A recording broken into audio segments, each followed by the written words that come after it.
Movie की starting में हम यहाँ पर जेनी को देखते हैं, जहाँ पर जेनी हॉस्पिटल में होती है। एंड यहाँ पर जेनी बहुत ज्यादा बीमार थी। फिर यहाँ पर नर्स जेनी को आते हुए देखती है, जहाँ पर वो लोग कहने लगती है कि ये तो मिस्टर वांग की बेटी है ना। मिस्टर वांग तो चाइना के सबसे रिचेस्ट इंसान है। फिर यहाँ पर वो दूसरी वाली ने उसे बताने लगती है कि तुम्हें पता है इसे कितनी गंभीर बीमारी पड़ गई है, और तो और उसके बॉयफ्रेंड की वजह से हुआ है ये सब।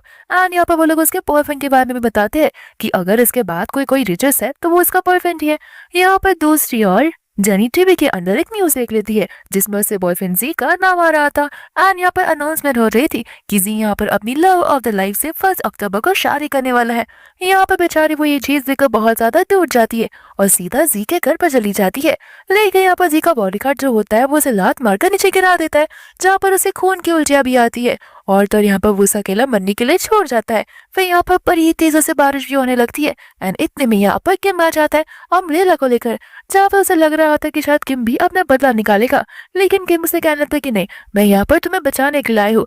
जेनी यहाँ पर किम से माफी मांगती है एंड कहती है कि मुझे माफ कर देना, तुम मेरी इतनी फिक्र करते हो और मैंने तुम्हें कितनी बुरी तरीके से ट्रीट किया है। फिर यहाँ पर जेनी अपनी जान दे बैठती है, जहाँ पर हम अचानक से सारी की सारी चीजों को रिवाइंड में देखते हैं। और तो यहाँ पर जेनी कह रही होती है कि अगर मैं नेक्स्ट लाइफ में जिम लूंगी तो फिर मैं इस बार पक्का बड़े अच्छे से किम को ट्रीट करूंगी।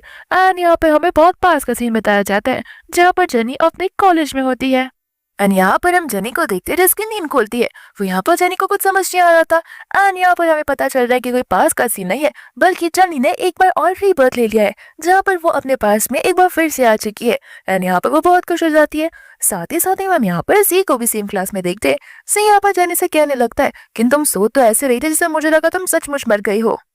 इसके बाद में यहाँ पर जी उसे एक स्टिक दे देता है जो कि झाड़ू था। एंड यहाँ पर उसे कहते हैं क्लास की सफाई आज तुम करोगी, क्योंकि क्या है ना, मेरी बेबी मियाँ के पैर में चोट लग गई है तो फिर वो ज्यादा काम नहीं कर पाएगी। मन ही मन यहाँ पर जेनी उसे देखकर कह रही होती है कि पास्ट लाइफ में इसने मेरे साथ बहुत ज्यादा नाइंसाफी की है, लेकिन इस लाइफ में मैं ये चीजें रिपीट होने नहीं दूंगी। फिर यहाँ पर जेनी मना करने लगती है तो जी कहता है कि तुम नहीं करोगे तो और कौन करेगा। मियाँ कहता है कि जाने दो, ऐसे भी मेरा काम है ना, मैं कर लूंगी। लेकिन यहाँ पर जी मियाँ को रोकता है और कहता है कि तुम टेंशन मत लो, ये खुद ब खुद उठकर ये सारे काम करेगी। इसके बाद में यहाँ पर उसके क्लासमेट आ जाती है, जो मियाँ से कहती कि अरे मियाँ, तुम उसके लिए सॉरी क्यों फील कर रही हो, तुम्हें पता है ना तुम कितनी अच्छी हो। और रही बात है इस जनी की, तो फिर वो मेड ही है, और ऐसे भी एक मेड अपने मास्टर की बात को हमेशा फॉलो करती है। जी यहाँ पर जेनी से कहने लगता है कि मैं जो कुछ भी बोल रहा तुम्हें सुनाई भी दे रहा है या फिर नहीं। यहाँ पर जेनी खड़े होकर उसे ब्रूम से थमा देती है एंड कहती कि अगर मियाँ के लिए इतना ज्यादा ही बुरा लग रहा था, एक काम करो, तुम खुद ब खुद उसके लिए क्यों नहीं ये कार्य काम कर लेते। यहाँ पर जियो से कहने लगता है कि तुम्हारी हिम्मत कैसे हुई मेरे साथ जबान लड़ाने की। यहाँ पे बाकी के क्लासमेट भी आपस में बात कर रहे होते कि अरे आखिर ये इतना कब से बोलने लगी, ऐसे भी इसकी मम्मा तो उस घर पे मेड का काम करती है और यहाँ पे तो ऐसा नाटक कर रही हो जैसे कि वही मास्टर है, उसे तो यंग मास्टर की बातों को सुनना चाहिए। जेनी यहाँ पर मन में बोलने लगती है कि ये ड्राइवर का बेटा का ना जाने अपने आप को क्या समझता है। सभी को यहाँ पर लगता है कि वो मेरा मास्टर है और मैं उसकी काम करने वाली नौकरानी, लेकिन ऐसा नहीं है। फिर यहाँ पे बाद में मियाँ जी से कहने लगती है कि जाने दो, मुझे लगता है कि जेनी को शायद से मेरे साथ पर्सनल प्रॉब्लम है। फिर यहाँ पर मियाँ एकदम बेबी वॉइस में जेनी से बात करने लगती है एंड कहती है कि मुझे माफ कर देना, ये सब कुछ मेरी वजह से हो रहा है ना, मुझे पता है। देखो मैं मानती हूँ कि मैं और ये थोड़े क्लोज है और मुझे ये भी पता है कि मेरी वजह से तुम्हें जेलस फील होता है, लेकिन तुम हमारे इस रिश्ते को कुछ और मत समझ लेना। यहाँ पर जेनी मियाँ का हाथ छुड़वा देती है, जहाँ पर मियाँ ऐसा नाटक करती है कि जैसे जेनी ने उसे धक्का दिया हो। तो वो क्लासमेट को गुस्सा आ जाता है और वो पानी का ग्लास उठाकर जेनी के मुंह पर फेंकने वाली थी, लेकिन यहाँ पर जेनी पीछे हट जाती है तो वो पानी का उसके मुंह पर नहीं आता। जेनी कहती कि तुम्हारी हिम्मत कैसी हुई। एंड जेनी यहाँ पर एक बकेट उठा लेती है जिसमें साफ सफाई करने वाला पानी होता है एंड यहाँ पर वो उस क्लासमेट के ऊपर फेंकने वाली थी। ये मियाँ उसे रोकने लगती है और कहती कि जाने दो ना, ऐसी वो गुस्से में थी, तुम तो बुरा काम मत करो। फिर बाद में यहाँ पर इसी कहने लगता है कि तुम भी कैसे रोक रही हो, सबसे पहले से तुम्हें धक्का दिया, ऊपर से मेरे साथ बदतमीजी से बात की, मैं तो इससे तंग आ गया हूँ। एंड यहाँ पर जानी जोर से वो बकेट का पानी उस क्लासमेट पे नहीं बल्कि इसी के ऊपर ही फेंक देती है। फिर यहाँ पर वो सभी के सभी क्लासमेट्स को सिरमा जाते हैं एंड कहने लगते कि तुम जैसी नानी की हिम्मत कैसे हुई जी पर पानी फेंकने की, अभी क्या भी तुम्हें इसे तो अपने जॉब से निकाल देना चाहिए। एंड सभी लोग यहाँ पर जी की साइड लेने लगते हैं। तो फिर यहाँ पर जानी हंसते हंसते कहती कि नानी और मैं, अच्छा तो तुम मुझे मेरे जॉब से निकाल रहे हो, तो जरा मुझे निकाल कर तो दिखाओ। एंड यहाँ पर जी टॉपिक को चेंज कर देता है। तो फिर मियाँ उसे कहती है कि तुम उसे निकाल क्यों नहीं रहे हो, इसे तुम्हारे साथ इतनी बड़ी गलती की है। जी कहता है कि जाने दो, फिलहाल मैं सब बाद में देख लूंगा। एंड यहाँ पर वो अपने सभी क्लासमेट्स को गोल्फ कोर्स पे इनवाइट करता है, जो कि उसका पर्सनल गोल्फ कोर्स होता है। यहाँ पर सभी क्लासमेट शॉक हो जाते हैं। क्योंकि पर्सनल गोल्फ कोर्स उनके पास ही होता है जो कि बहुत अमीर होते हैं। एंड यहाँ पर सभी लोगों ने इनवाइट करते हैं। साथ ही साथ यहाँ पर मियाँ होती है जो जनी से कहती है कि तुम चाहो तो तुम कल आ सकती हो, तुम आकर जी से माफी मांग लेना तो वो तुम्हें माफ कर देगा। यहाँ पर सभी क्लासमेट्स कहने लगते हैं कि जनी गोल्फ कोर्स पर आएगी, उसे पता भी है कि वहाँ पर क्या होता है, ये तो नॉर्मल गार्डन जाने के भी लायक नहीं है। फिर यहाँ पर जी जनी से कहने लगता है कि गलती से भी तुम मुझे मेरे गोल्फ कोर्स पर नहीं दिखनी चाहिए। एंड यहाँ पर जनी मन में सोचने लगती है कि मेरे प्राइवेट गोल्फ कोर्स को अपना गोल्फ कोर्स कब से बनाने लगा। इसके बाद में यहाँ पर सभी लोग गोल्फ कोर्स पर आ जाते हैं, जहाँ पर उनके क्लासमेट्स और मियाँ सभी लोग उसके लग्जरियस गोल्फ कोर्स के बारे में तारीफ करने लगते हैं। यहाँ पर उन्हें यकीन नहीं होता कि इतने बड़े मैदान को तुम ओन करते हो। दोस्तों यहाँ पर क्लासमेट देख लेती है जनी को, जहाँ पे वो लोग बोलने लगते कि आखिर ये नैनी यहाँ पर क्या कर रही है, और कल तो जनी ने तुम्हारी कितनी बेइज्जती की थी। यहाँ पर वो गोल्फ कोर्स में तो गोल्फ ऐसे खेल रही है जैसे पूरा का पूरा यार्ड वही ओन करती हो। तो फिर मियाँ यहाँ पर उन सभी को कहने लगते कि जाने दो उसे, ऐसे भी तुम लोगों को लगता है पता नहीं है, जेनी बहुत पहले से यहाँ पर इसे पसंद करती आई है, तो उसका हर बार का यही काम है, जब देखो तब यहाँ पर वो जी के अटेंशन पाने की कोशिश ही करती रहती है। फिर यहाँ पर वो सभी लोग चले जाते हैं जेनी से बात करने के लिए। तो फिर यहाँ पर जी कहता है कि तुम यहाँ क्या कर रही हो। जेनी कहने लगती है कि अब मेरे गोल्फ कोर्स पर आने के लिए भी मुझे तुम्हारी परमिशन की जरूरत है। यहाँ पर वो सभी क्लासमेट जेनी से कहने देते हैं और उससे बोलते हैं कि तुम क्या थोड़े से पागल हो, तुम उसके गोल्फ कोर्स पर आई हो और तुम उसके गोल्फ कोर्स को अपना गोल्फ कोर्स बुला रही हो। आखिर तुम जैसी नानियों का क्या होगा, तुम्हारे स्टैंडर्ड्स इतने लो है कि तुम यहाँ पर इतना बड़ा झूठ भी बोल सकती हो। यहाँ पर जी कहना था कि जान दो से, इसके साथ बहस करके कुछ मतलब नहीं है। तो जनी कहती कि क्यों, तुम्हें क्या मुझसे इतना डर लग रहा है। एंड यहाँ पर मन ही मन जनी बोलने लगते कि अगर मैं यहाँ पर इसकी बेइज्जती करूँ और इसे कहूँ कि मेरे साथ कॉम्पिटिशन करे तब तो सभी को मजा आ जाएगा, क्योंकि किसी को यहाँ पर पता ही नहीं होगा कि जी को गोल्फ खेला नहीं आता। तो जनी यहाँ पर बोलने लगती है कि ठीक है, इस गोल्फ कोर्स के ओनर को तो गोल्फ खेलना बड़े अच्छे से आता होगा ना। यहाँ पर सभी लोग कहते कि हाँ, जी तो गोल्फ कोर्स में बहुत माहिर है। साथ साथ यहाँ पर मियाँ भी बोलने लगते। तो जानी कहते कि ठीक है, तो क्यों ना हम दोनों के बीच में एक मैच हो जाए। यहाँ पर जी मना करने लगता है एंड कहते कि मुझे तुम्हारे साथ टाइम पास नहीं करना है। तो मियाँ बोलते कि अरे इसमें क्या हुआ, एक छोटा सा मैच ही तो है, इसी बहाने हम तुम्हारे गोल्फ को देख भी लेंगे कि तुम एक ही बार में कितना प्यारा गोल मार सकते हो। तो यहाँ पर ना चाहते हुए भी जी को गोल्फ खेलना पड़ता है। जहाँ पर वो जैसे गोल्फ स्टिक को उठाता है वो बहुत ज्यादा नर्वस हो जाता है, क्योंकि उसे गोल्फ खेलना आता ही नहीं है। यहाँ पर तो वो इतना ज्यादा डरता है कि उसके पसीने भी छूटने लगते हैं। तो यहाँ पर जैसे वो बॉल को मारने वाला था तो उसका स्टिक कहीं और चला जाता है और वो स्टिक बॉल को हिट भी नहीं होती। फिर यहाँ पर जेनी हंसने लगती है। तो जी कहता है कि हंस क्या रही हो, तुम्हारा गोल्फ स्टिक जो है वो बहुत ज्यादा ही सस्ता है और ये कितना वियर्ड है, मैं ऐसे सस्ती चीजों को हाथ तक नहीं लगाता। फिर सभी लोग यहाँ पर कहने लगते कि हाँ, ऐसे भी तुम गोल्फ पे इतने माहिर हो और इतनी सस्ती सी स्टिक के साथ तुम्हें खेलने की आदत होगी नहीं। मन ही मन यहाँ पर जेनी कह रही होती है कि ये स्टिक की कॉस्ट मिलियंस में है और इसे सस्ती स्टिक्स लग रही है। मैं भी देखना चाहती कि आखिर कितने बहाने और झूठ आज यहाँ पर बोलता है। तो फिर हमें जाने बोलते कि क्यों ना तुम अपने गोल्फ कोर्स की जो कलेक्शन है उसमें से सबसे एक्सपेंसिव वाला स्टिक लेकर आओ और उसे खेलो। और हाँ, मैंने सुना है कि वो एक्सपेंसिव वाले स्टिक्स तुम्हारे घर पर ही है जो कि सिर्फ वो ओनर खेल सकते हैं। एंड यहाँ पर सभी लोग जी से कहने लगते हैं। जी सबसे कहता है कि जाने दो उसे, हमें कहाँ किसी को बुलाऊंगा और कब तक कोई यहाँ पर लेकर आ जाएगा। मियाँ कहते कि देखो ये करना बहुत जरूरी है और तुम्हारे एक इशारे पर तो गोल्फ स्टिक मिनटों में आ जाएगा। और तो इस लड़की को सबक सिखाना भी जरूरी है, क्योंकि उसे लगता है कि तुम्हें गोल्फ खेलना आता ही नहीं है और हमें इसे गलत प्रूफ करना ही होगा। फिर यहाँ पर जी कॉल लगा लेता है और वो गोल्फ स्टिक को मंगाने के लिए कहता है। इतने में यहाँ पर उसका गोल्फ स्टिक आ जाता है। ड्राइवर वो गोल्फ स्टिक निकाल कर आ जाता है एंड वो गोल्फ स्टिक दे देता है जेनी को। लेकिन यहाँ पर जी कहता है कि गोल्फ स्टिक मुझे दो। ड्राइवर यहाँ पर समझने लगता है कि लगता है आज फिर से इसने मेरे बेटे के साथ में झगड़ा किया है, तो फिर मैं तो अपने बेटे का ही साइड लूंगा। एंड हमें यहाँ पर पता चलता है कि जी के डैड यहाँ पर एक ड्राइवर का काम किया करते हैं, उसके डैड यहाँ पर उसे वो गोल्फ स्टिक दे देते हैं। सभी के सभी लोग यहाँ पर उस गोल्फ स्टिक की तारीफ करने लगते हैं, क्योंकि वो वर्ल्ड के ओलंपिक मैच में जिसने जीता था उसने इस मैच से ही खेला हुआ था। यहाँ पर सभी लोग उसकी तारीफ भी करते हैं एंड मियाँ तो इस चीज को देखकर बहुत ज्यादा इम्प्रेस हो जाती है। तो फिर जी मियाँ से कहने लगता है कि ठीक है, अगर ये तुम्हें इतना ज्यादा पसंद आ रहा है तो फिर मैं तुम्हें हमेशा हमेशा के लिए देने के लिए रेडी हूँ। एंड यहाँ पर वो गोल्फ स्टिक दे देता है मियाँ को, जहाँ पर गुस्सा आ जाता है जेनी को और जेनी बोलती कि तुम सच में से ये चीज दे रहे हो और वो भी हमेशा हमेशा के लिए, तुम्हारा दिमाग ठिकाने पर भी है या नहीं। जी कहते हैं कि मेरे मन में जो आएगा मैं वो करता रहूंगा। फिर बाद में यहाँ पर जेनी वो स्टिक मियाँ से लेने लगती है, तो जहाँ पर उनमें झगड़ा होता है एंड मियाँ यहाँ पर जानबूझकर वो स्टिक को जोर से नीचे फेंक देती है, जिस वजह से वो स्टिक टूट जाता है। तो यहाँ पर सभी लोग टूटे हुए स्टिक को देखकर शॉक हो जाते हैं। मियाँ कहते हैं कि तुमने क्या कर दिया, तुमने इस स्टिक को ही तोड़ दिया, तुम्हें पता भी है कि इसका प्राइस कितना होगा। यहाँ पर वो साफ साफ कह देती है कि मुझ पर इल्जाम लगाना बंद कर दो, ये स्टिक मैंने नहीं तोड़ा है। तो फिर यहाँ पर सभी क्लासमेट्स बोलते कि हाँ, सबसे पहले तुमने स्टिक तोड़ा, अब तुम सारा का सारा इल्जाम लगा रही हो मियाँ पे। हम अच्छे से समझे कि तुम्हारी चाल क्या है, तुम्हें तो पता भी नहीं होगा कि इसका प्राइस कितना महंगा हो सकता है। फिर यहाँ पर मियाँ कहने लगते कि जाने दो, मुझे पता है कि ये मुझसे और जी से इतना जेलस फील करती है जिस वजह से उसने ऐसा किया, क्योंकि जी ने कभी उसे स्टिक नहीं दी होगी, तो जी ने मुझे स्टिक दी तो उसे जेलस फील हो रहा था, इस वजह से इसने मेरा स्टिक तोड़ दिया। एंड यहाँ पर हमें सभी लोग यही कहने लगते हैं। यहाँ पर जनी बोलते कि ये सारे इल्जाम लगाना बंद करो, और तुम्हें क्यों लगता है कि मैं ये स्टिक को तोड़ूंगी? मुझे इस स्टिक का वर्थ अच्छे से पता है, और ये यूके की स्पेशल स्टिक में से एक है, जहाँ पर जीतने वाले ने इसी स्टिक के साथ ना ओलंपिक मैच को जीता हुआ था। एंड इसका हिसाब कौन चिट्ठा करेगा अभी? सभी के सभी क्लासमेट बोलने लगते कि तुम्हारे पास चीजों का नॉलेज है बहुत ज्यादा, ये भर भर के। साथ साथ जी भी यहाँ पर जनी पर इल्जाम लगाता है एंड कहता है कि यार मैंने अपनी आंखों से देखा तुम्हें इस स्टिक को फेंकते हुए। उससे रियाज में जहाँ पे बोलने लगते कि चलो अब टाइम आ गया है जहाँ पर तुम्हें इसका प्राइस चुकाना पड़ेगा। तो जेनी बोल रहे थे कि जिसने तोड़ा है वो चुकाए, और मैं इसके पैसे लेकर ही रहूंगी। तो वह यहाँ पर एक क्लासमेट बोलने लगती है कि बातें तो ऐसे कर रही हो जैसे कि पूरा का पूरा गोल्फ कोर्स वही ओन करती है। जॉनी कहते हैं कि हाँ, तुमने सही समझा, ये पूरा का पूरा गोल्फ कोर्स मैं ही ओन करती हूँ। पर फिर बाद में यहाँ पर जी को डर रहने लगता है कि अगर सभी को जी की सच्चाई पता चल गई तो जी का आज तो बहाना फुट कर ही रह जाएगा। जी यहाँ पर चला जाता है जेनी के पास में और उसे कहता है कि तुम्हें समझ आ रहा है तुम क्या करने की कोशिश कर रही हो? तो जेनी यहाँ पर जोर जोर से चिल्लाकर पूछने लगी थी जरा मुझे बताना यहाँ का ओनर कौन है, और अगर तुम ओनर हो तो इतना डर क्यों रहे हो? वही यहाँ पर जेनी ड्राइवर से पूछने लगती है, जहाँ पर यहाँ पर मन में सोचने लगता है कि लगता है इन दोनों का सचमुच कुछ ज्यादा ही झगड़ा हो गया। ऐसे तो हर बार ही मेरे बेटे की बात मानती रहती है, लेकिन न जाने से आज क्या हो गया जहाँ पर वो हमेशा उसके अगेंस्ट से जा रही है। लेकिन मैं इसे ज्यादा नहीं होने दूंगा।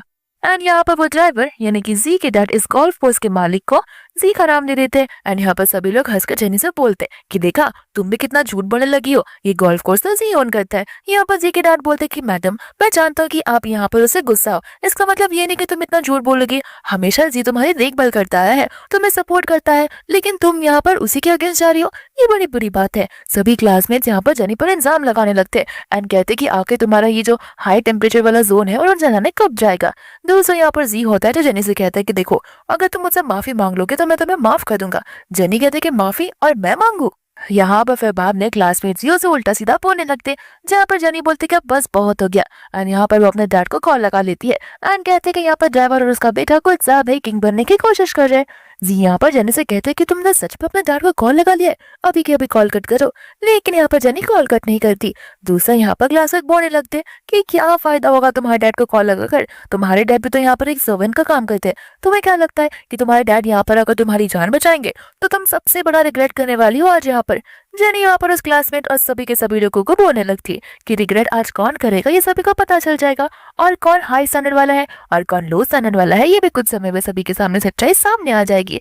इतने में हम यहाँ पर कई सारे बॉडीगार्ड्स को देखते हैं एंड यहाँ पर वो गार्ड चिल्ला चिल्ला कर बोलने लगते कि किसकी हिम्मत हुई हमारी मैडम को नीचा दिखाने की। एंड यहाँ पर हमें क्लासमेट बोलता है कि ये लोग तुम्हें मैडम क्यों बुला रहे, तुम तो सर्वेंट की बेटी हो। एंड यहाँ पर वो बॉडीगार्ड जोर से उस क्लासमेट को थप्पड़ मार देता है एंड कहता है कि तुम्हारी हिम्मत कैसी हुई इतनी बदतमीजी के साथ हमारी मैडम के साथ बात करने की।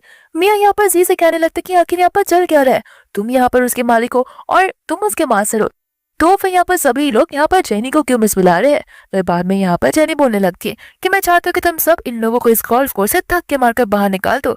तो फिर मियाँ कहते कि नहीं ऐसा बिल्कुल नहीं होने वाला, आखिर तुम कौन होती हो सब डिसाइड करने वाली? तो यहाँ पर उसी को कहने लगती है। जेनी कहते कि देखो अगर खुद की जान बचानी तो अभी के निकलो, मैं सिर्फ 3 तक काउंट करने वाली हूँ। जी यहाँ पर उन्हें बोलने लगता है कि मेरे साथ ये सब कर रही हो लेकिन मेरे क्लासमेट्स को तो यहाँ पर छोड़ दो, आगे तुम क्या करना चाहती हो? लेकिन यहाँ पर जेनी उसके बाद बिना सुने काउंटडाउन सीधा शुरू कर देती है, जहाँ पर जी बहुत ज्यादा ही डर जाता है। बाद में यहाँ पर मियाँ डर कर जाने लगती है तो सभी क्लासमेट्स उसके पीछे चले जाते हैं। जी यहाँ पर जेनी को बोलने लगता है कि तुमने आज जो किया है वो मैं कभी भूलूंगा नहीं और तुम्हें माफ भी नहीं करूंगा। जेनी कहते कि मैं तुमसे माफी भी नहीं मांग रही हूँ एंड जी यहाँ से चला जाता है। बाद में यहाँ पर जी के डैड यानी कि वो ड्राइवर जेनी से कहने लगते हैं कि तुम्हें पता है ना आज तुमने क्या किया, तुमने जी को कुछ ज्यादा ही गुस्सा दिला दिया, अब जाकर तुम्हें उससे माफी मांगनी पड़ेगी और मुझे नहीं पता कि हम दोनों तुम्हें माफी कर पाएंगे या फिर नहीं। जेनी बोल रहे थे कि तुम दोनों मुझे क्यों माफ करोगे और मैं तुम दोनों से क्यों माफी मांगूंगी, ये गोल्फ कोर्स मेरा है, मैं यहाँ पर जिसे आने के लिए ऑर्डर दूंगी वो अंदर आएगा और जब मैं बोलूंगी तब वो वहां से बाहर जाएगा। आखिर तुम दोनों कौन होते हो मुझे क्या करना है ये डिसाइड करने वाले? यहाँ पर वो तो समझाने लगता कि देखो तुमने आज जो गलत किया है उसका बात मान लो और तुम वहां पर माफी मांग लो। जेनी यहाँ पर कहते कि सबसे पहली बात आप होते कौन है मुझे ये सब भाषण देने के लिए? आप एक ड्राइवर है तो खाली ड्राइवर बनकर ही रहिए, और अगर आपको ये नौकरी सूट नहीं हो रही है तो आप यहाँ से निकल सकते हैं, ऐसे भी हमारे पास बहुत सारे ड्राइवर्स हैं। इसके बाद में यहाँ पर वो सभी लोग वहां से गुस्सा होकर जा रहे थे एंड सबसे ज्यादा गुस्से में तो मियाँ थी। इतने में जी यहाँ पर आता है और सबसे माफी मांगने लगता है एंड मियाँ कहते कि आगे चल क्या रहा है। तो फिर वो कहता है कि जेनी की बातों पर ध्यान देने की कोई जरूरत नहीं है। मियाँ कहते कि ध्यान नहीं, तो वो सभी के सभी गर्ल्स तुम्हारी बात मानने के बदले जेनी की बातों को मान रहे थे। आखिर इन सिर्फ चीजों का मैं आंसर क्या समझू। तो फिर यहाँ पर जी से कहते कि देखो, तुम्हें पता है ना कि उसके डैड मेरे घर के सर्वेंट है, तो ये बॉडीगार्ड्स भी तो मेरे सर्वेंट ही है। एंड यहाँ पर वो सभी लोग उसके डैड को बहुत बड़ा इंसान मानते हैं क्योंकि वो सबसे ज्यादा पुट्टे हैं ना हमारे यहाँ पर, इस वजह से। और इसलिए आज उन्होंने जेनी का साइड दिया। तो फिर क्लास में बोलने लगती कि देखा, मुझे पता ही था कि जेनी ये सब जानबूझकर क्या कर रही है, चलो अभी जाकर उसे सबक सिखाते हैं। लेकिन जी कहते कि नहीं नहीं, अभी हमें नहीं जाना चाहिए, आखिर हम अपना टाइम वेस्ट उसके ऊपर क्यों करें, और वापस से अपना नाटक करना शुरू हो जाएगी। मियाँ कहते कि जी मुझे माफ कर देना, मैंने तुम्हें कुछ गलत ही समझ लिया था और मैंने कुछ ज्यादा ही ओवरथिंक कर लिया था। यहाँ पर जी कहते कोई बात नहीं, आखिर जेनी ही इतनी चालाक, जिस वजह से तुमने ये सारी चीजें सोची, कोई बात नहीं, अब हम इस बात को लेट गो कर सकते हैं। मनी मन यहाँ पर से कह रहा होता है कि इस जेनी को तो मैं नील डाउन कर माफी मंगवा कर भी रहूंगा और इन सभी लोगों के सामने। इसके बाद में यहाँ पर वो घर पहुंच जाती है जहाँ पर हम उसके बच्चे शैन को देखते हैं। शैन यहाँ पर पूछने लगता है कि आखिर आप मास्टर जी के साथ नहीं आई। तो जनी उसे कहते हैं कि अब वो मास्टर जी नहीं रहा, उसे उसके नाम जी से बुलाया करो। एंड यहाँ पर शैन बोलने लगता है कि लगता है आपको फाइनली समझ आने लगा है, कब से मैं और आपके डैड आपको यही समझाए जा रहे थे कि वो सन और फादर का रिलेशन बहुत खराब है और वो दोनों अच्छे इंसान नहीं है। यहाँ पर जेनी मन ही मन कह रही होती है कि अगर मेरे फादर के अलावा मैं किसी और पर ट्रस्ट कर सकती हूँ तो यही है मिस्टर शैन। वो यहाँ पर मिस्टर शैन से कहते कि किम आया हुआ है और वो तुम्हारा वेट कर रहा है। यहाँ पर जेनी किम का नाम सुनते ही तुरंत उसकी ओर भाग पड़ती है एंड उसे देखकर वो बहुत खुश हो जाती है एंड आते ही उसे हक करने लगती है। किम यहाँ पर उसे अपने आप से दूर करता है एंड यहाँ पर वो उसे बोलता है कि आखिर तुम्हें ऐसा क्या हो गया जो तुम ऐसा बिहेव कर रही हो। जेनी यहाँ पर कहती कि कुछ नहीं, मैंने बस एक बुरा सा सपना देखा था, लेकिन अगर तुम यहाँ पर क्या कर रहे हो। तो फिर बाद में किम बोलने लगता है कि मैं तो बस तुमसे मिलने आया था। मनी मन यहाँ पर जेनी कह रही होती है कि किम मेरे डैड का सबसे पहला चॉइस था एंड डैड चाहते थे कि मैं किम के साथ शादी करूँ, लेकिन यहाँ पर मैं उस डिनर में पागल जो थी, जो यहाँ पर मैं जी के बीच में मरती जा रही थी, और यहाँ पर मैंने इतने अच्छे किम को रिजेक्ट कर दिया था।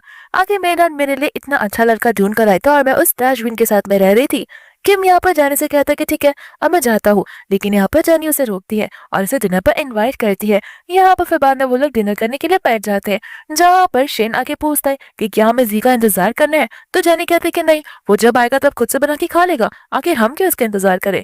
दूसरे यहाँ पर वो किम को देखती जहाँ पर किम उसे देख भी नहीं रहा था। तो जेनी किम से कहने लगती कि तुम मेरी तरफ देख क्यों नहीं रहे हो, क्या मैं इतनी ज्यादा आगे देखती हो। यहाँ पर किम नर्वस होकर कहता है कि नहीं नहीं, तुम तो ब्यूटीफुल हो। जेनी यहाँ पर सोचने लगती है कि मुझे कुछ भी कर कर यहाँ पर किम के साथ में क्लोजेस्ट बनानी होगी और इसे इस पर राइटियसली ट्रीट करना होगा। तो फिर यहाँ पर वो उसे पूछते कि क्या तुम मुझे मैथ्स का ट्यूशन दे सकते हो। किम कहता है कि लेकिन वो तो तुम्हें जी दिया करता है। जेनी कहने लगती है कि हाँ, जिस वजह से मैं हमेशा कम मार्क्स लाती हूँ, अगर तुम मुझे ट्यूटरिंग करोगे तो मेरे मार्क्स बढ़ जाएंगे। किम कहता है कि जरूर, जब तक जो तुम चाहोगी मैं वो करने के लिए रेडी हूँ। इतने में यहाँ पर आ जाता है जी, जो कि जेनी पर चिल्लाने लगता है एंड कहता है कि तुम इस किम से मिलने के लिए मेरे साथ पूरे दिन बदतमीजी करती रहे, मैं इस चीज को कभी माफ नहीं करूंगा। यहाँ पर किम उसे कुछ कहने वाला था लेकिन वो बैठ जाता है क्योंकि उसे पता था कि जेनी जो है वो जी को पसंद करती है, इसलिए यहाँ पर वो कुछ बोल नहीं पाता। लेकिन यहाँ पर जेनी मुंह बंद नहीं रखती, वो जी को सुनाना शुरू कर देती है। जी कहता है कि बोल लो, पटर पटर जितना बोलना है बोल लो, मैं तुम्हें तो एक दिन देख कर रहूंगा। इतना बोलकर वो वहां से चला जाता है। जेनी यहाँ पर सोचने लगती कि लगता है किम को अभी भी लगता है कि मैं अभी भी जी से प्यार करती हूँ। इसके बाद में यहाँ पर किम जाने लगता है, तो फिर जेनी यहाँ पर उसे एक क्रूज पर डिनर के लिए इन्वाइट करती है, लेकिन किम यहाँ पर कुछ खुश नहीं होता एंड कहते कि अच्छा तो हम दोनों के साथ क्या जी भी चलेगा। एंड पर जेनी कहती है जी क्यों आएगा, ये तो एक डेट है जहाँ पर तुम और सिर्फ मैं जा रहे हैं। एंड ये बात सुनकर किम बहुत खुश हो जाता है एंड वो डेट पर जाने के लिए हाँ कह देता है, जहाँ पर जेनी भी खुशी खुशी अपने घर के अंदर चली जाती है। लेकिन यहाँ पर जेनी की खुशी ज्यादा देर तक नहीं टिकती क्योंकि यहाँ पर आकर जी उसे बोलने लगता है कि तुमने मेरे डैड को फायर तक कर दिया, आखिर तुम्हारे में इतनी सारी हिम्मत कहाँ से आ गई और तुम्हारी प्रॉब्लम क्या है, सुबह से लेकर अब तक तो तुम मेरी बेइज्जती करते आई हो, ऊपर से तुमने मेरे डैड को फायर कर दिया। जेनी कहते कि तुम मुझ पर क्यों चिल्ला रहे हो, हाँ वो यहाँ के सर्वेंट थे और मुझे उनका सर्विस अच्छा नहीं लगा तो मैंने उन्हें फायर कर दिया, इसमें मेरी कोई गलती नहीं है। इसके बाद में हम यहाँ पर क्लास का सीन देखते हैं जहाँ पर वो क्लास पे जेनी का बाल खींच रही होती है एंड कहते हैं कि तुम्हारी हिम्मत कैसे हुई उस दिन हमें उस गार्डन से बाहर निकालने की। जेनी यहाँ पर उसे भी सुनाना शुरू कर देती है, लेकिन इतने में जी वहाँ पर आ जाता है जो उन दोनों को बैठने के लिए कहता है और बोलता है कि क्लास शुरू होने वाली है। यहाँ पर वो क्लासमेट फिर मियाँ से पूछती कि आखिर ये हमेशा उल्टी सीधी हरकतें करती है, लेकिन जी उसे कुछ कहना क्यों नहीं है। जय यहाँ पर जी भी उसकी बातें सुन रहा था। मियाँ उसे बोलने लगती कि वो क्या है ना, जी को बचपन से ही मैनर्स सिखाए गए हैं एंड जी को बताया गया है कि अपने से बड़े हो या छोटे हो, उन सभी को रिस्पेक्ट के साथ, आदर के साथ ट्रीट करना चाहिए। बस इस वजह से यहाँ पर वो क्लासमेट बोलने लगती है कि एक जी को देखो जो कि इतना अच्छा है और कितना मैनर्स वाला है, और इस लड़की को देखो जहाँ पर उसे मैनर्स है ही नहीं। इसके बाद में यहाँ पर क्लास खत्म हो जाती है, जहाँ पर जेनी अपनी डेट वाली बात सोचते सोचते वहां से चली जाती है। दूर से यहाँ पर मिया और वो क्लास में जी से बात करने के लिए आती है। मिया उसे पूछने लगती है कि हर बार की तरह तुम्हारा इस वाला बर्थडे भी क्रूज पर ही होगा ना, और क्या तुम जेनी को इनवाइट करने वाले हो। यहाँ पर तब जा किसी को क्लिक होता है कि हर बार तो यहाँ पर जेनी मेरे बर्थडे को सेलिब्रेट किया करती थी और सारी के सारे अरेंजमेंट्स वही किया करती थी, क्योंकि उसके पास इतना पैसा जो है। तो मुझे लगता है कि शायद से वो मेरे साथ नाटक कर रही है जानबूझकर, और वो मुझे मेरी बर्थडे के लिए सरप्राइज देना चाहती है। ये तो बड़ी अच्छी बात है, लेकिन मैं उसे इतनी आसानी से लेट को नहीं करूंगा, मैं उसे नील डाउन करवा कर ही रहूंगा। मिया यहाँ पर जी से पूछते कि तुम क्या सोच रहे हो, मैंने तुम्हें कुछ पूछा है। जी कहने लगता है कि हाँ, मुझे लगता है कि अगर मैं उसे इनवाइट नहीं भी करूंगा तो फिर वो भी जरूर आएगी, क्योंकि जब देखो तब वो मुझसे चिपकी जो रहती है। मिया और वो क्लास में भी कहने लगते हैं कि हाँ, जब देखो तब वो तुम्हारे अटेंशन के लिए मरती रहती है। इसके बाद में यहाँ पर जी, मिया और सभी के सभी क्लासमेट्स आ जाते हैं उस क्रूज वाले शिप पर। यहाँ पर क्लास में पूछने लगते हैं कि आखिर मुझे यहाँ पर कहीं आसपास जेनी क्यों नहीं दिखाई दे रही है। तो फिर बाद में वो लोग बोलने लगते हैं कि जान दो ना, जेनी ऐसे भी यहाँ पर आकर प्रॉब्लम ही खड़ी करती है, अच्छा हुआ कि वो यहाँ पर नहीं आई है, तो थोड़ी शांति तो यहाँ पर है। जी यहाँ पर सोच रहा होता है कि जेनी मुझे सरप्राइज देगी या फिर क्या पता वो अभी भी चाहती हो कि मैं उससे ये पार्टी को ऑर्गेनाइज करने के लिए बैक करूँ और तब जाकर वो सारे काम करे। इतने में यहाँ पर जेनी की एंट्री हो जाती है, जहाँ पर जेनी को सभी लोग इस तरीके से सजा धजा देखकर बहुत ज्यादा शॉक हो जाते हैं एंड कहने लगते हैं कि तुम आई तो ऐसे हो जैसे तुम्हारे खुद का बर्थडे है। फिर बाद में यहाँ पर जेनी सोचने लगती है कि ये सभी लोग यहाँ पर क्या कर रहे हैं। तो फिर बाद में वो लोग बोलने लगता है कि खुद का बर्थडे, तो फिर वो कहते हैं कि हाँ, आज जी का बर्थडे है ना। और तब जाकर जेनी को याद आता है कि आज जी का बर्थडे है। जेनी को तो पता ही नहीं होता कि आज जी का बर्थडे था। फिर यहाँ पर वो सभी लोग कहने लगते कि जी ने तो तुम्हें इन्वाइट किया भी नहीं था, लेकिन चलो कोई बात नहीं, हम सबको पता था कि तुम यहाँ पर मुंह उठाकर आ ही जाओगी। तो फिर मियाँ बोलते कि रहने दो, जाने दो इन सारी बातों को, अब तुम आ ही चुकी हो तो फिर हम लोग साथ में मिलकर बर्थडे सेलिब्रेट कर सकते। जानी कहते कि नहीं, तुम बर्थडे सेलिब्रेट करो, और मैं यहाँ पर तुम्हारे लिए नहीं आई हूँ, मैं यहाँ पर तो अपने आप आई हूँ किसी के साथ में। तो फिर यहाँ पर क्लासमेट्स गाने लगते कि मजाक करना बंद करो, तुम यहाँ पर किसके साथ कैसे आ सकती हो, तुम्हें पता भी है कि यहाँ की एक पानी का बोतल भी कितना ज्यादा एक्सपेंसिव है। जानी कहते कि हाँ, वो सारे के सारे पानी की बोतल मेरे घर पर ही है। तो फिर वो क्लासमेट कहते हैं कि तुम्हारे घर पर, तुम्हारा मतलब है कि जी के घर पर, आखिर तुम जी की चीजों को भी अपनी चीजें ही तो मानती आई हो। मिया यहाँ पर आगे बढ़कर जानी का हाथ पकड़ती है एंड कहते कि जाने दो, तुम्हें दिखावा करने की कोई जरूरत नहीं है, हम तुम्हें इक्वली यहाँ पर ट्रीट करेंगे। लेकिन यहाँ पर जेनी उसे उससे दूर हटने के लिए कहती है, जहाँ पर मिया ऐसा नाटक करती है कि जेनी ने उसे थप्पड़ मारा हो, और बोलने लगती है कि आखिर मैंने ऐसा क्या बुरा कह दिया जो तुमने मुझे थप्पड़ मारा है। जेनी बोलते कि मैंने तुम्हें थप्पड़ नहीं मांगा है। जी यहाँ पर उसे कहना था कि अभी के अभी मियाँ से माफी मांगो। जेनी कहते कि तुम्हारी आंखें क्या टूट चुकी है, जाओ जाकर अपनी आंखों का ऑपरेशन करवा लो, या फिर मैं ही तुम्हें आंखों को डोनेट कर देती हूँ। जब देखो तब यहाँ पर तुम्हें हमेशा मियाँ की अच्छाइयाँ ही दिखती है, मैंने उसे खाली धक्का मारा था, थप्पड़ तो उसे खुद को अपने हाथों से मारा है। फिर यहाँ पर सभी लोग होते हैं तो जेनी को टारगेट करने लगते हैं एंड कहते हैं कि ये तो पहले से ही ऐसी है, क्योंकि ये मियाँ से इतना जेलस तो फील करती है। हाँ, इसलिए हम सब लोग कहते हैं कि मियाँ और जी दोनों एक दूसरे के लिए बने हुए हैं, न जाने ये जेनी कहाँ से बीच में आ जाती है। फिर यहाँ पर एक क्लासमेट कहने लगते कि रुको, मुझे तुम्हें सबक सिखाना ही होगा, एंड यहाँ पर वो जेनी को थप्पड़ मारने वाली थी कि इतने में यहाँ पर आ जाता है कि जहाँ पर वो उस क्लासमेट का हाथ पकड़ लेता है और इस पर चिल्लाने लगता है। यहाँ पर वो जी उसे देखकर बहुत ज्यादा शौक हो जाता है और उसे बोलने लगता है कि आखिर ये यहाँ पर क्या कर रहा है। तो जेनी कहते कि कुछ भी कर रहा हो, नहीं रुको, ये बात तुम्हें बताना जरूरी है, हम दोनों यहाँ पर एक डेट पर आए हैं। जी कहते हैं कि डेट, और इसके साथ में आखिर तुम मेरे बर्थडे पार्टी में नहीं आई हो क्या। जेनी कहते कि तुम्हारा आज बर्थडे है, ये बात तो मैं भूल भी चुकी थी, और मैं तुम जैसे लोगों को अटेंशन क्यों दूंगी, मैं तो यहाँ पर किम के साथ अपनी डेट के लिए आई हूँ। एंड बाद में यहाँ से वो जाने लगती है तो जी इसे रोक देता है, लेकिन मियाँ उसे रोक लेती है एंड कहती है कि जाने दो उसे, ऐसे भी इन गरीबों का इन अमीरों की बर्थडे पार्टी में क्या ही काम होगा। फिर इसके बाद में यहाँ पर क्लासमेट से कहते हैं कि हाँ, तुम्हारी पार्टी तो बहुत लग्जरियस हुआ करती है, ये शायद से यहाँ पर सिर्फ मेन्यू कार्ड पढ़ के जाने के लिए आई होगी। एंड मेन्यू कार्ड की बात कर सुनकर यहाँ पर जी को याद आता है कि अगर जेनी यहाँ पर नहीं आएगी तो फिर यहाँ पर बिल्स कौन पे करेगा, एंड वो चला जाता है यहाँ पर जेनी को रोकने के लिए। यहाँ पर जी जेनी को धीरे से कहने लगता है कि तुम्हें पता है ना, हर बार तुम इसी क्रूज में मेरा बर्थडे ऑर्गेनाइज किया करती हो, और इस बार तुम मेरा बर्थडे भूल गई, आखिर मैं तुम्हें कैसे माफ करूंगा। तो जानी बोलते कि ठीक है जाने दो, मैं अभी तुम्हारे लिए ऑर्गेनाइज कर देती हूँ। एंड यहाँ पर वो मैनेजर को बुलाकर सब कुछ ऑर्गेनाइज कर देती है। ये बात सुनकर तो किम को भी अच्छा नहीं लगता कि आखिर अभी भी क्या जी को प्यार ही करती है। इसके बाद में जी अपने क्लासमेट्स को लेकर चला जाता है, जहाँ पर जेनी मैनेजर से कहती है कि एक बात याद रखना, बिल का पेमेंट वो लड़का ही करेगा, और हाँ, जब तक कोई बिल पे ना करे किसी को वहां से जाने मत देना। एंड ये बात सुनकर किम को खुशी हो जाती है, क्योंकि किम समझ जाता कि जेनी का अब जी के साथ वो पहले जैसा रिलेशन नहीं रहा। इसके बाद में यहाँ पर बड़े मजे से जी और मिया डांस कर रहे होते हैं। और यहाँ पर उनका डांस खत्म होने के बाद सभी लोग उन्हें चीयर अप करने लगते हैं और उन्हें सबसे बेस्ट और क्यूटेस्ट कपल बुलाते हैं। फिर इसके बाद में यहाँ पर इतने में ही वो लोग उसके जीतू के बारे में तारीफ करते हैं एंड कहते हैं कि तुमने जो पार्टी ऑर्गेनाइज की वो सबसे लग्जरियस पार्टी है, तुम्हें पता भी है कि यहाँ की डिशेस कितनी महंगी है।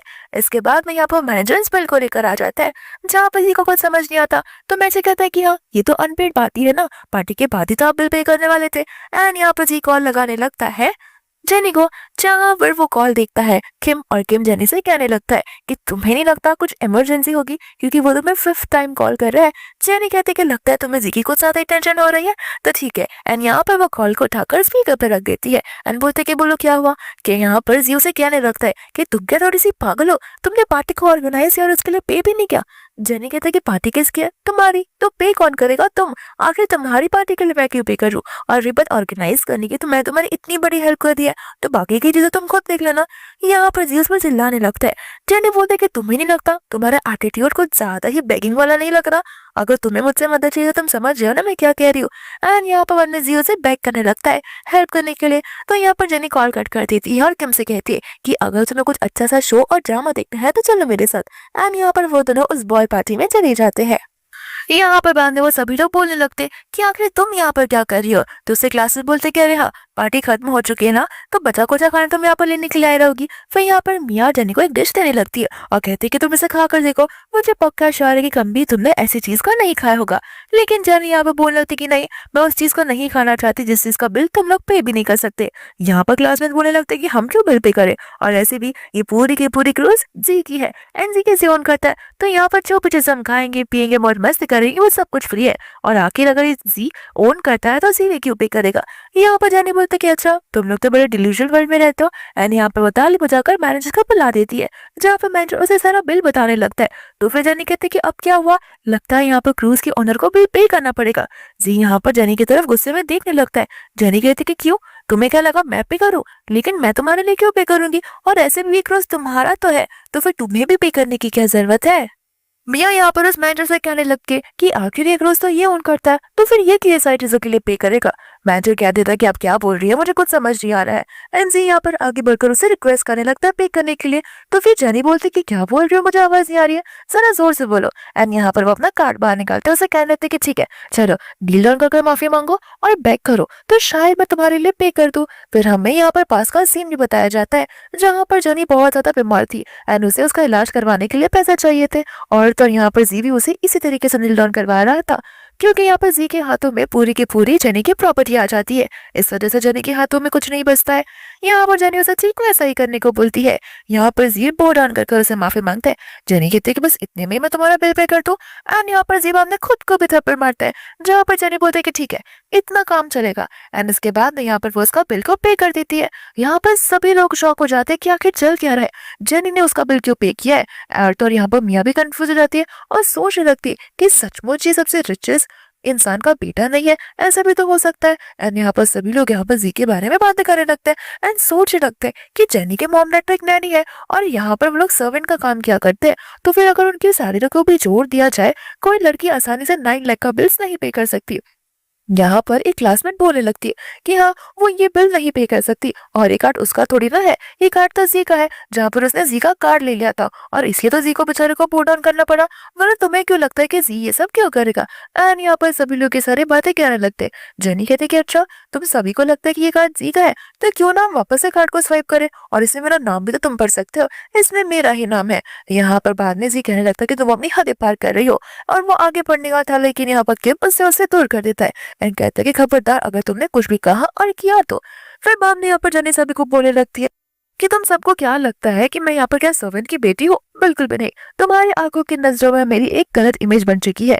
तुम्हें क्यों लगता है कि मेरे पास इतने पैसे होंगे? तो यहाँ पर जियो से बोलने लगता है कि मैं सब समझ रहा हूँ, तुम्हारे पास इतने पैसे हैं, इस वजह से तुम्हें पैसों का घमंड है। तो यहाँ पर सभी लोग भी ये बात करने लगते हैं कि हाँ जानी, ये तो बड़ी बुरी बात है कि तुम जी को ऐसा पैसों का नीचा दिखा रही हो, ऐसा आखिर कौन करता है? तो यहाँ पर सभी लोग वापस से जानी के अगेंस्ट हो जाते हैं। मिया यहाँ पर मन में सोच रही होती है कि क्या सचमुच यहाँ पर जी के पास पैसे नहीं है?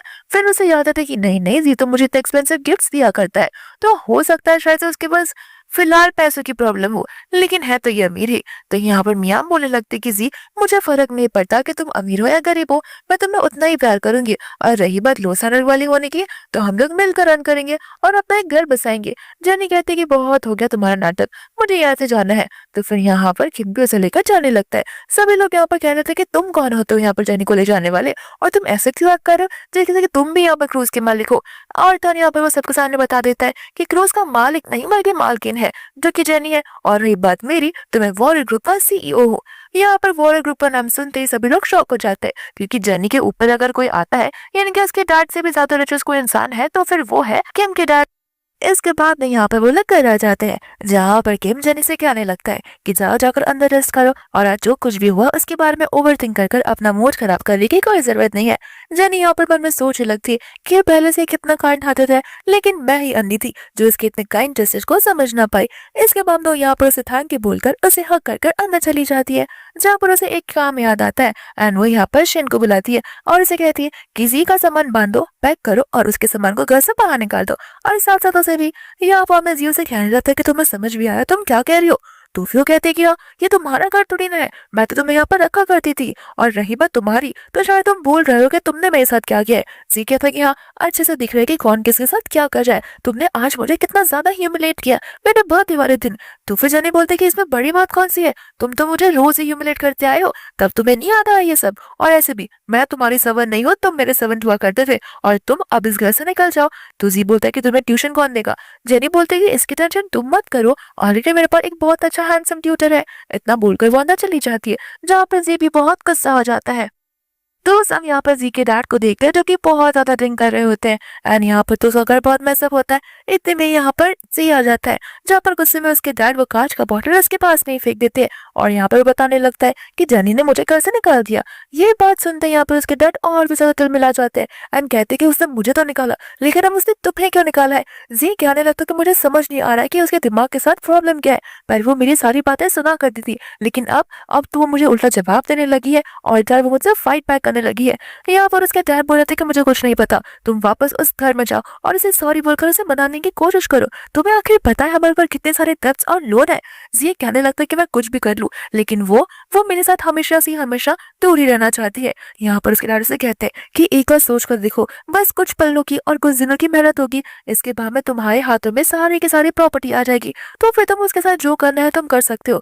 एक बार बस प्रॉपर्टी और पैसे तुम्हारे हाथ में आ जाए तो। एंड यहाँ पर जीफू प्लानिंग करने लगता है। दूसरे दिन यहाँ पर जन्नी चली जाती है किम के साथ स्टडीज करने के लिए, जहाँ पर उसी सेम रेस्टोरेंट में हम देखते हैं जी को, जो कि काम कर रहा होता है। जी यहाँ पर जनी को देखने लगता है और समझ आता है कि अच्छा, लगता है ये यहाँ पर जानबूझकर आई है ताकि वो मुझे जेलस फील करवा सके। एंड यहाँ पर बाद में वो उनसे बात करने के लिए चला जाता है, जहाँ पर वो जनी से कहते तो ये है तुम्हारा ट्यूटर जिसके बारे में तुम बात कर रही थी। यहाँ पर किम साफ साफ जी से कह देता है कि तुम यहाँ से जा सकते हो, हमें यहाँ पर डिस्टर्ब करने की कोई जरूरत नहीं है। तो फिर जी कहता है कि मैं तुम्हें डिस्टर्ब नहीं कर रहा हूँ, मुझे तो बस जाने की फिक्र है, इसलिए मैं यहाँ पर आया हूँ। जेनी कहता है कि तुम्हें मेरी फिक्र कब से होने लगी। तो जी कहता है कि अब से तुम ये इसके साथ पढ़ रही हो, मुझे नहीं लगता कि तुम पास भी हो पाओगी। जेनी कहते कि देखो, मैं पढ़ रही हूँ अच्छे से, और रही बात मेरे फेल होने की, पास होने की, इससे तुम्हें क्या फर्क पड़ता है, तुम क्यों मेरी और कब से चिंता करने लगे। वहां जी कहता है कि देखो, अभी भी टाइम है, तुम मुझे वापस बुला सकती हो। जेनी कहते कि देखो, अगर तुम्हें लग रहा है कि तुमसे ट्यूशन लेकर मेरे मार्क्स ऊपर हो जाएंगे तो बिल्कुल नहीं। तुमने लास्ट सेमेस्टर मुझे पढ़ाया था ना, याद है मैंने कितना कम स्कोर किया था। जी कहता है कि तुम फेल हो जाती अगर नहीं स्कोर कर पाती तो, और मैंने तुम्हारी हेल्प की थी, मुझे इस तरीके से लुक डाउन मत करो। जेनी कहते थे ठीक है, एक काम करते हैं ना, पेट लगा लेते हैं कि अगर मैं इस बार हार गई या फिर मैंने 50 के ऊपर स्कोर नहीं किया, तो तुम जो बोलोगे वो मैं करने के लिए रेडी हूँ, लेकिन अगर मैंने 50 के ऊपर स्कोर किया तो फिर तुम्हें पूरे के पूरे प्लेग्राउंड का 10 टाइम्स कोलैप्स मारना होगा। ये बात में यहाँ पर मन में सोचने लगता है कि ऐसे भी इसे कहाँ ही अच्छे मार्क्स मिलने वाले हैं, और 10 दिन में ही कितना ही पढ़ लेगी। एंड यहाँ पर वो बेट को मारने के लिए रेडी हो जाता है, जहाँ पे फाइनली उनके एग्जाम का दिन आ जाता है। फिर बाद में यहाँ पर जैसी जेनी आती है जी उसे कहने लगता है कि देखो एग्जाम शुरू हो रही है, तो फिर तुम बेड को खत्म कर मुझसे माफी मांग सकती हो, मैं इस बेड को एंड कर दूंगा।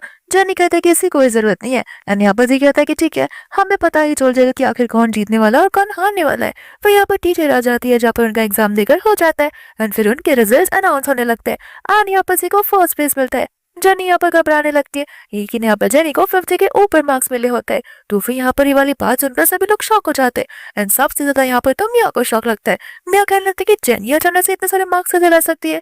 जी यहाँ पर वो मैडम से कहने लगता है कि शायद से आपकी रिपोर्ट्स में उल्टा लिखा होगा, लेकिन वो मैम कहती कि नहीं, यहाँ पर सभी के मार्क्स प्रॉपर्ली चेक हुए थे और प्रॉपर्ली लिखे हुए हैं, इसमें कोई भी मिस्टेक्स नहीं है। मिया यहाँ पर बोलने लगती है कि अचानक से जेनी के स्कोर 50 के ऊपर कैसे हो गए, मुझे तो लगता है कि उसने चीटिंग किया होगा। एंड यहाँ पर उसे क्लासमेट और उसकी बेस्ट फ्रेंड डेजी बोलने लगते कि हाँ, मुझे तो पक्का यकीन है इसने चीट ही किया होगा। बाद में यहाँ पर जेनी कहते कि मैंने चीट नहीं किया है। तो प्रोफेसर कहते कि देखो, हम इसे चीटिंग नहीं बुला सकते, लेकिन अगर तुम सब चाहो तो जेनी री एग्जाम दे सकती है और हमें पता चल जाएगा। जेनी यहाँ पर कहने लगते कि मैं क्यों री एग्जाम दूं, यहाँ पर कई सारे लोग होते हैं जो बहुत कम स्कोर किया करते हैं और अचानक से अगर वो ज्यादा स्कोर कर देंगे तो इसका मतलब ये नहीं कि उन्होंने चीटिंग कर दी है, उन्होंने तो मेहनत भी की होगी ना। यहाँ पर जैसे बोलते कि क्यों, तुम्हें क्या डर लग रहा है, तुम्हें ये एग्जाम में वापस से वो स्कोर नहीं कर पाओगी। तो फिर यहाँ पर जानी बोलने लगती कि ठीक है, तुम लोग इतना ही चाहते हो ना कि मैं रीटेस्ट लूं, ठीक है कोई बात नहीं, मैं री एग्जाम देने के लिए रेडी हूँ, लेकिन कॉन्सिक्वेंसेस को फेस करने के लिए रेडी हो जाओ। फिर इसके बाद में यहाँ पर जेनी री एग्जाम देने लगती है सभी लोगों के सामने बैठकर और यहाँ पर बाद प्रोफेसर उसकी चेकिंग करने लगती है, जहाँ पर जेनी इस बार आउट ऑफ स्कोर करती है, यानी कि उसे फुल मार्क्स मिले होते हैं। यहाँ पर मिया वापस से शॉक हो जाती है एंड यहाँ पर जी भी शॉक हो जाता है कि आखिर इसे फुल मार्क्स कैसे मिल सकते हैं। फिर बाद में यहाँ पर प्रोफेसर उन सभी से कहने लगती है कि देखो, इस क्लास का माहौल बहुत खराब है और बहुत नेगेटिव है, तुम सब एक दूसरे को दोस्त नहीं माना करते, मैं होप करती कि तुम लोग फ्यूचर में ऐसे नहीं रहोगे। इतना बोलकर प्रोफेसर जाने वाली थी, लेकिन बाद में यहाँ पर जेनी बोलते कि मैडम, किसी ने मुझे अक्यूज किया था चीटिंग करने का, तो आपको नहीं लगता कि उन्हें भी सजा मिलनी चाहिए। एंड यहाँ पर मैम उन्हें 100 टाइम्स ऐसे लिखने के लिए कह देती है। इसके बाद में यहाँ पर जेनी जी से कहती है कि चलो अब जाकर ग्राउंड के 10 टाइम्स लैप्स लगाओ, क्योंकि तुमने यहाँ तो ना बेट लगाई थी। मिया कह करते कि अरे बेट लगाई थी तो इसमें क्या हुआ, तुम इस बेट को लेकर इतनी फुर्तीली क्यों हो, बेट लगाई है तो तोड़ी भी जा सकती है, ऐसे भी जी 10 बार ऐसे लैप्स मारता रहेगा तो वो बेहोश होकर गिर जाएगा। जेनी कहते कि तुम बीच में क्यों बोल रही हो, मेरे और जी के बीच में बेट लगी थी, तुम अपना मुंह बंद रखो तो बेहतर रहेगा। मिया कहते कि मैं तो बोलूंगी, वो मेरा क्लासमेट है। जेनी यहाँ पर उसके आगे आगे जाने लगती है, जहाँ पर मिया को डर लगने लगता है और जी को लग रहा था कि शायद से मिया को नर्वस करने लगेगी, तो फिर जी यहाँ पर जेनी को धक्का मार देता है, लेकिन यहाँ पर किम होता है जो कि जेनी को पकड़ लेता है। फिर जी पूछता है कि तुम यहाँ क्या कर रहे हो। किम यहाँ पर कह रहे थे कि मैं यहाँ पर कुछ भी करने आओ, इससे तुम्हें क्या, और ऐसे भी मैं यहाँ पर मेरी बेबी गर्ल को कांग्रेचुलेट करने आए हो। यहाँ पर जेनी पूछते कि तुम्हें कैसे पता चला। किम बोलता कि मुझे तुम पर पहले से ही भरोसा था। यहाँ पर सभी क्लासमेट्स को शक जाने लगता है कि कहीं जेनी और किम दोनों एक दूसरे को डेट तो नहीं कर रहे हैं ना। इसके बाद में यहाँ पर सभी लोग उसका उल्टा उल्टा बोलने लगते हैं कि मुझे तो लगता है कि ये लड़की जो है वही किम को चेज कर रही होगी, ऐसे भी किम इतना बड़ा इंसान जो है, इसकी ये जानी को इसके पैसे की पड़ी है। यहाँ पर किम सभी के सामने कहता है कि नहीं, तुम सबको गर्ल फैमिली हो गई है, यहाँ पर जेनी मुझे चेज नहीं कर रही है, बल्कि मैं जेनी को चेज कर जाऊँ एंड मैं उसे पसंद करता हूँ। फिर यहाँ पर सभी लोग उसके इस कन्फेशन को सुनकर शॉक हो जाते हैं, जहाँ पर जेनी भी उसे हक करने लगती है। पर इसके बाद में यहाँ पर जेनी कहती है कि तुम्हें अपनी बेड तो याद है ना, तुम्हें ग्राउंड में जाकर इतने सारे लैप्स जो लगाने हैं। फिर यहाँ पर वो लोग ग्राउंड में चले जाते हैं, जहाँ पर जी कहता है कि तुम सच में चाहते हो मैं ये सब करूँ, तो जेनी कहती है कि हाँ, पहले से तो डिसाइड हो गया था, तो तुम्हें ये तो करना ही होगा, ऐसे भी तुम अपने मैन ऑफ वर्ड्स हो। एंड यहाँ पर बाद में जी पूरे के पूरे चक्कर लगाने लगता है और तो यहाँ पर वो बहुत ज्यादा थक जाता है। दूसरा यहाँ पर किम पानी लेकर आ जाता है, लेकिन वो जी के लिए नहीं होता, बल्कि वो तो जेनी के लिए होता है। वह यहाँ पर बहुत ज्यादा जी थक जाता है, जहाँ पर मिया कहने लगती है कि तुम्हें पता है अगर वो ऐसे ही भागता रहा तो उसका कोई बोन टूट सकता है और वो तो यहाँ पर बेहोश भी हो सकता है। जेनी कहते कि बेहोश हो या मर जाए, उसके बाद जो होगा मैं उसे हॉस्पिटल लेकर चली जाऊंगी, लेकिन एज अ मैन उसे अपनी बेड तो कंप्लीट करनी होगी। यहाँ पर जियो से कहने लगता है कि देखो, तुम्हारा गुस्सा होना जायज है एंड मैं तुम्हारे गुस्से को समझ रहा हूँ, देखो मैं तुम्हें माफ करने के लिए रेडी हूँ अगर तुम इस अजीब इंसान को छोड़ दोगी तो। यहाँ पर जेनी बोलते अजीब इंसान, जी कहता है कि हाँ, तुम किम को छोड़ो तो मैं तुम्हें माफ कर दूंगा। जेनी कहते कि माफी वाली बात आती भी कहाँ से, ये तो उल्टा छोड़ कोतवाल को दाटे ऐसा हो गया, गलती तुम करो और माफी मैं तुमसे मांगू, और मैं तुमसे क्यों ही माफी मांगूंगी। और रही बात किम को छोड़ने की, तो ये कभी भी पॉसिबल नहीं है, तुम अपना चक्कर लगाना जारी रखो। एंड यहाँ पर उन सब के बीच में झगड़ा ही होने लगता है। इसके बाद में यहाँ पर जी घर पर आता है, जहाँ पर उसके डैड उसे बहुत मारने लगते हैं और उस पर चिल्लाने लगते हैं एंड कहते हैं कि ये सब तुम्हारी वजह से हो रहा है, जाओ जाकर उसके साथ वापस से रिलेशनशिप बनाओ और कैसे भी करके बस एक घर पर लाओ, वरना मैं तुम्हें नहीं छोड़ने वाला। जी यहाँ पर उसे साफ साफ ना कह देता है तो फिर उसके डैड उसे खींच खींच कर मारने लगते हैं, जहाँ पर वो उसे धक्का दे देते हैं। इतने में यहाँ पर कुछ गुंडे आ जाते हैं जो कि उसके डैड से उसके लोन शार्क के पैसे मांगने लगते हैं। उसके डैड यहाँ पर उनसे माफी मांगते हैं, लेकिन वो गुंडे कहते हैं कि कब तक तुम हमें उल्लू बनाते फिरोगे, हमें आज के आज ही हमारे सारे पैसे वापस चाहिए, और वो भी 2 साल के ऊपर हो चुका है, अब तुम हमें क्यों अच्छे से पे नहीं करते।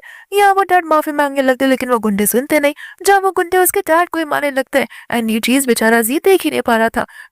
यहाँ पर उसके साथ कहने लगते हैं कि मेरे पास एक ऑप्शन है, यहाँ पर मेरा जो बेटा है ना, उसकी गर्लफ्रेंड कोई और नहीं बल्कि मो फैमिली की बेटी है। तो यहाँ पर सभी लोग मो फैमिली का नाम सुनकर सरप्राइज हो जाते हैं, क्योंकि वो इतनी अमीर जो होती है। लेकिन अब वो गुंडे कहते हैं कि आखिर हम तुम्हारी बातों का विश्वास कैसे करेंगे। तो फिर यहाँ पर वो कहता है कि हम इसके बदले में तुम्हें कुछ भी दे सकते हैं, जहाँ पर ये फटाक से उस अपने घर के प्रॉपर्टी के पेपर्स निकाल कर गुंडे को दे देता है। एंड गुंडे यहाँ पर उसके डैड से कहते हैं कि तुमसे ज्यादा समझदार तो तुम्हारा बेटा है। इसके बाद में यहाँ से वो लोग चले जाते हैं। उसके डैड यहाँ पर जी पर चिल्लाने लगते हैं कि तुम क्या थोड़े से पागल हो, अपने घर के पेपर उन्हें देकर आए हो, आखिर हम इतने पैसे कहाँ से जमा करेंगे। तो फिर जी कहता है कि आपको टेंशन लेने की कोई जरूरत नहीं है, मैं वापस ले जाऊंगा और जाकर मैं जेनी को वापस से परस्यू करूंगा। तो उसका डैड यहाँ पर बाद में खुश हो जाते हैं। इसके बाद में यहाँ पर जी चला जाता है जेनी से बात करने के लिए, जहाँ पर वो जेनी को समझाने बुझाने लगता है कि देखो जैसा तुम सोच रहे हो वैसा बिल्कुल भी नहीं है, मुझे पता है कि तुम्हें प्रॉब्लम सिर्फ और सिर्फ मियाँ से, और मैं तुम्हें कह रहा हूँ कि हम बस स्कूल में साथ रहा करते हैं, और मैंने पास में जो भी गलतियां की उन सबके लिए मैं तुमसे माफी मांगना चाहता हूँ। जेनी उसे यहाँ से जाने के लिए कहती है, लेकिन जी अपना भाषण शुरू ही रखता है और कहता है कि मैं तुम्हारे बिना नहीं जी सकता। जेनी उसे सीधा बोल देती है कि क्यों, तुम्हारे पास पैसे खत्म हो गया क्या, जो तुम अब मुझे ढूंढते हुए यहाँ पर आ रहे हो, और तुम्हें पास में कैसे समझता कोई चीज, क्योंकि मैं तो तुम्हारी सर्वेंट थी। एंड बाद में यहाँ पर जेनी चली जाती है, जहाँ पर जी के डैड उस पर चिल्लाते हुए कहते हैं कि तुम्हें तो कैसे भीख मांगना है वो भी नहीं आता।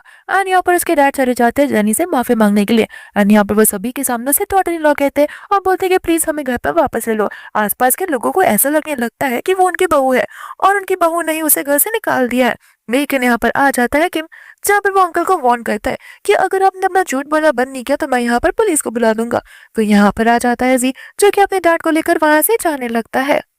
दोस्त यहाँ पर जेनी किम के साथ बड़ी खुशी खुशी जा रही थी, तो फिर यहाँ पर उन्हें मियाँ देख लेती है। मियाँ मन में सोचने लगती है कि जेनी के हाथ में तो बहुत बड़ी मछली फंस गई है, लेकिन इसमें क्या हुआ, जी इतना गरीब भी थोड़ी ना है, ऐसे भी पैसे वापस हम कमा सकते हैं। फिर बाद में यहाँ पर मियाँ देख लेती है जी को और उसके डैड को, जहाँ पर उसके डैड उसकी जेब में से पैसे ढूंढ रहे थे और कह रहे थे कि हमारे पास सारे के सारे पैसे खत्म हो गए, आखिर तुम मुझे कब पैसे देने वाले हो। जी उन्हें समझाता रहता है, लेकिन उसके डैड यहाँ पर उसकी बातें ही सुनते। यहाँ पर मियाँ उन दोनों की ऐसी शक्ल देखकर और ऐसा रिलेशन देखकर बहुत शॉक हो जाती है, और मन में सोचने लगती है कि मुझे तो लगा था कि थोड़े पैसे तो होंगे, ये तो कुछ ज्यादा ही करीब निकले, इनके पास 1 रुपया भी नहीं है। फिर बाद में यहाँ पर वो चली जाती है, जहाँ पर वो जी को एक प्लान बताने लगती है, लेकिन यहाँ पर जी उसके प्लान के अकॉर्डिंग वर्क करने के लिए साफ साफ मना कर देता है। इसके बाद में यहाँ पर रिया चली जाती है जेनी को समझाने के लिए, और उसे कहने लगती है कि क्या प्लीज तुम एक बार फिर से जी को अपने साथ नहीं रख सकी। जेनी कहती है कि अगर तुम यहाँ पर क्यों मुझसे बात करने के लिए आई हो, अगर जी को तुम्हें जॉब पर रखना तो कहीं और ढूंढो, तुम मेरे साथ क्यों ये सब करने आती हो। जेनी यहाँ पर उसे बहुत प्लीज करने लगती है कि तुम चली जाओ। मियाँ भी यहाँ पर उसे प्लीज करती है कि प्लीज मेरी बात मान लो। जेनी कहती है कि तुम्हें क्या लगता है मैं तुमसे प्लीज कर बात करी तो मेरे बीच में नॉर्मल हो गया, बिल्कुल भी नहीं। इतने में यहाँ पर जी आ जाता है, जो दोनों को बात करता हुआ देख लेता है, और मियाँ से कहता है कि मैंने तुमसे कहा था ना, वो तुम्हारी बात बिल्कुल नहीं सुनेगी, इससे अच्छा है कि हम लोग यहाँ से चले जाते हैं। लेकिन यहाँ पर मियाँ कहते कि नहीं, मुझे पता है कि जेनी बहुत अच्छी है। जेनी यहाँ पर कहते कि नहीं, मैं बिल्कुल अच्छी नहीं हूँ। फिर यहाँ पर जी को भी गुस्सा आने लगता है। इसके बाद में यहाँ पर हम देखते हैं जहाँ पर वो मिया को लेकर चला जाता है। इसके बाद में जेनी और तो और किम आपस में मिलते हैं, लेकिन यहाँ पर उन्हें कमरे में से किसी की आवाज सुनाई दे रही थी। तो फिर यहाँ पर वो लोग देखने चले जाते हैं कि आखिर कौन है वहां पर। एंड वहां पर जी और मिया आपस से बात कर रहे थे, जहाँ पर मिया जी से कह रही थी कि देखो फिलहाल ये तुम जाकर जेनी को परस्यू करो और उसे ऐसे समझाओ कि तुम मुझसे प्यार करते हो, एक बार पैसे तुम्हारे हाथ आ गए फिर तुम उसे छोड़ देना। यहाँ पर जी उसे समझाने लगता कि मैं ये सब नहीं कर सकता। तो फिर मिया कहते कि पैसे कहाँ से आएंगे। जी बोलता है कि क्या तुम मेरे साथ सिर्फ पैसों के लिए थी। यहाँ पर मिया को जवाब नहीं दे पाती और जी समझ जाता है। एंड यहाँ पर उसे रियलाइज हो जाता है कि वो जिंदगी भर इसका सही लेता रहा जो उसके पैसे से प्यार करती है, ना कि उससे। एंड यहाँ पर वो बेचारी जेनी को इग्नोर करता आ रहा था। यहाँ पर वो जेनी की बातें सुन लेता है, तो वह यहाँ पर जेनी को बात करने के लिए जाने लगता है, लेकिन यहाँ पर किम उसे रोक देता है। जेनी कहती है कोई बात नहीं। वो बाद में यहाँ पर वो उसे माफी मांगने लगता है, लेकिन जेनी यहाँ पर जी को माफ नहीं करती। यहाँ पर वो उसे कहते कि इस बार मैं जेनुइनली तुम्हारा बॉयफ्रेंड बनना चाहता हूँ। जनी बोलती है कि तो फिर तुम्हारी गर्लफ्रेंड मिया का क्या होगा? जी कहता है कि वो तो बस मेरे साथ पैसों के लिए थी। लेकिन यहाँ पर जनी उसे साफ साफ मना कर देती है और वहां से चली जाती है। दूसरे दिन यहाँ पर जी आ जाता है जनी के लिए लंच लेकर एंड वो उसके सारे के सारे फेवरेट फूड्स लेकर आता है। और यहाँ पर मिया को लगने लगता है कि लगता है जी मेरे काम पर काम कर रहा है। तो फिर यहाँ पर मिया भी आ जाती है इस वजह से बात करने के लिए। लेकिन यहाँ पर जी उससे बात करना नहीं चाहता था। मिया से बोलते कि तुम मेरे साथ ऐसे क्यों बिहेव कर रहे हो? जी कहता है कि मुझे तुम्हारे साथ कोई बात नहीं करनी है। इसके बाद में यहाँ पर मिया बोलते कि ठीक है, हम चाइनीज वाले वेकेशन पर जा सकते हैं। अगर जेनी चाहे तो वो भी हमारे साथ आ सकती है। जेनी यहाँ पे सोच लगती है कि हाँ, वेकेशन पे जाना तो बड़ा अच्छा बात होगा। एनजी यहाँ पर खुश हो जाता है क्योंकि उसे लग रहा था कि जेनी उसके साथ वेकेशन पर जाने वाली है। लेकिन यहाँ पर वो मिया को इग्नोर कर रहा था तो फिर मिया यहाँ पर उसे बाहर लेकर बात करने के लिए चली जाती है। जहाँ पर जी कह देता है कि नहीं, मैं इस बार जेनी को लेकर सिंसियर होना चाहता हूँ। मिया कह रहे कि तुम समझ नहीं रहे हो। जी कहता है कि तुम नहीं समझ रही हो एंड यहाँ से वो बाद में चला जाता है। दोस्त यहाँ पर वो लोग पिकनिक के लिए निकल ही रहे होते हैं तो फिर जेनी जी से बोलते है कि तुम यहाँ क्या करो? जी कहता है कि तुमने कहा था ना कि हम एक वेकेशन पर जाएंगे। जेनी बोलती है कि मैंने कब कहा था कि मैं तुम्हारे साथ वेकेशन पर जाऊंगी। एंड इतने में यहाँ पर किम आ जाता है। जेनी कहती है कि मैं तो किम के साथ वेकेशन पर जा रही हूँ। यहाँ पर जी उसे कह रहा था कि तुम्हारे साथ ये सब क्यों कर रही हो। एंड जेनी उसे हर एक दिन और वो हर एक बातें याद दिलाने लगती है। जहाँ पर जी को भी बुरा लगता है। जेनी जाने लगती है लेकिन जी यहाँ पर उसे रोक लेता है। लेकिन यहाँ पर किम इस बार नहीं अपने आप को रोकता एंड वो यहाँ पर जी को मार देता है और कहता है कि बहुत हो गया, हर बार मैं यहाँ पर तुम्हें सहन करता आ रहा हूँ सिर्फ और सिर्फ जेनी की वजह से, बस अब और नहीं। पर यहाँ से वो लोग चले जाते हैं। दूसरा वो लोग जाने लगते हैं तो फिर वहां पर जी के डैड आ जाते हैं जेनी से हेल्प मांगने के लिए। साथ साथ यहाँ पर मिया भी होती है। जी के डैड कहने लगते हैं कि गुंडे जी को उठाकर ले चले गए। अगर हमने उन्हें 2 मिलियन नहीं दिया तो फिर वो लोग सचमुच मेरे बेटे के हाथ पैर काट देंगे। यहाँ पर बाद में मिया भी उसे हेल्प करने के लिए कहती है। जेनी बोलते है कि ठीक है, ये आखिरी मदद होगी। फिर यहाँ पर वो पैसों का बैग लाकर उसके डैड को दे देती है। जहाँ पर हम मिया के एक इवल स्माइल को देखते हैं। फिर इसके बाद में हम 2-3 दिनों के बाद का सीन देखते हैं जहाँ पर जेनी और किम चले जाते हैं जी से मिलने के लिए। जी यहाँ पर कहने लगती कि मैंने सुना था कि पुलिस को तुमने पैसे दिए थे मेरी जान बचाने के लिए, लेकिन वो सारे के सारे पैसे नकली थे। तो फिर यहाँ पर जेनी बोलने लगते कि तुम मुझे क्यों ब्लेम कर रहे हो? तुम्हें याद तो होगा कि उस समय वहां पर मिया भी थी। तो मुझे लगता कि मिया ने वो पैसे ले लिए होंगे और लगता नहीं है मेरे पास इस बात का प्रूफ भी है। मैंने सभी असली नोट दिए थे लेकिन तुम्हारी लवर मिया तुम्हारे पैसे लेकर भाग गई जिस वजह से तुम्हारी ये हाल हो गई है। यहाँ पे वो माफी मांगते हुए कहता है कि मुझे माफ कर देना, मुझे सचमुच रिग्रेट हो रहा है कि मैंने तुम्हें इस तरीके से ट्रीट किया जबकि तुम एक जेमसन थी। जेनी कहते कि अब रिग्रेट कर क्या फायदा है। फिर यहाँ से वो लोग जाने लगते हैं जहाँ पर जी कहने लगता है कि अगर नेक्स्ट लाइफ में मुझे रीबॉर्न होने का मौका मिलता है तो मैं इस बार जेनी को एकदम अच्छे से ट्रीट कर रहूंगा। फिर इसी के साथ ये मूवी यहीं पर खत्म हो जाती है।